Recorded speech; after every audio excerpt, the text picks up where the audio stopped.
नमस्कार दोस्तों। पौराणिक कथा महाकाव्य रामायण में इस बात का जिक्र मिलता है कि बाली ने महापराक्रमी रावण को 6 महीने तक अपनी बगल कांख में दबाकर रखा था। दोस्तों, रावण की तरह बाली भी रामायण का अहम पात्र माना जाता है। जानते हैं आखिर कौन था बाली और क्यों वह रावण को अपनी बगल में दबाकर रखता था। कौन था बाली? दोस्तों, महाबली बाली रामायण के एक पात्र थे जो कि किष्किंधा के वानर राज थे। जब रावण माता सीता का अपहरण कर लंका ले गए तब श्रीराम माता सीता की तलाश में इधर-उधर भटक रहे थे। इस दौरान राम जी की मुलाकात हनुमान जी से हुई। हनुमान जी ने ही श्रीराम और सुग्रीव की मित्रता करवाई। सुग्रीव के बड़े भाई का नाम ही बाली था। अधिक बलशाली होने के कारण उसे महाबली बाली भी कहा जाता है। महाबली बाली ने अपनी शक्ति से सुग्रीव का राज्य और उनकी पत्नी को भी छीन लिया था। इस कारण भगवान श्री राम ने बाली का वध कर दिया। दोस्तों, हम सभी जानते हैं कि रावण का अंत श्री राम द्वारा किया गया, लेकिन बाली रामायण का ऐसा पात्र था जो श्री राम से पहले ही रावण को बुरी तरह से लज्जित कर हरा चुका था। बाली के सामने सर्वशक्तिमान, पराक्रमी और लंकापति रावण क्षमा मांगने पर विवश हो गया था। दोस्तों, बाली को ब्रह्मा जी से वरदान प्राप्त था कि जो कोई भी उसे युद्ध के लिए ललकारेगा या उससे युद्ध करेगा, उसकी आधी शक्ति बाली को प्राप्त हो जाएगी।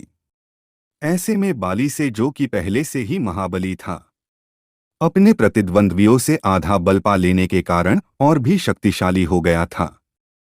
दोस्तों, रावण भी लंका का राजा था और अपने बल व पराक्रम से कई राज्यों व राजाओं को अधीन कर चुका था। रावण को भी वरदान प्राप्त था कि उसकी मृत्यु किसी देवता, असुर, राक्षस, किन्नर, गंधर्व, सर्प, यक्ष या गरुड़ आदि से नहीं होगी।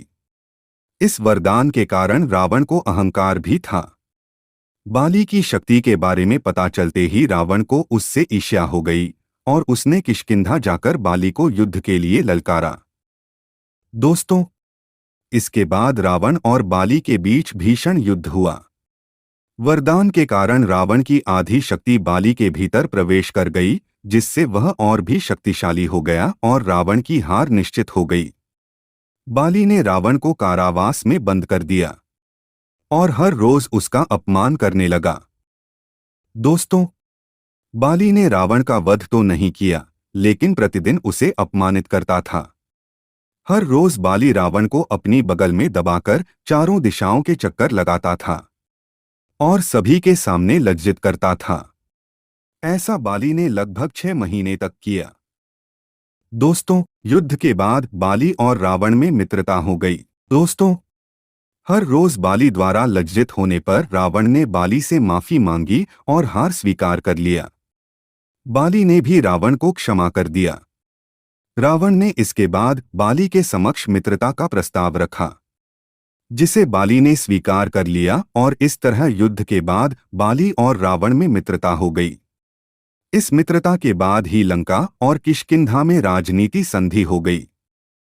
दोस्तों, हमारी कहानी कैसी लगी? कहानी अच्छी लगी हो तो कमेंट बॉक्स में जय श्री राम जरूर लिखें।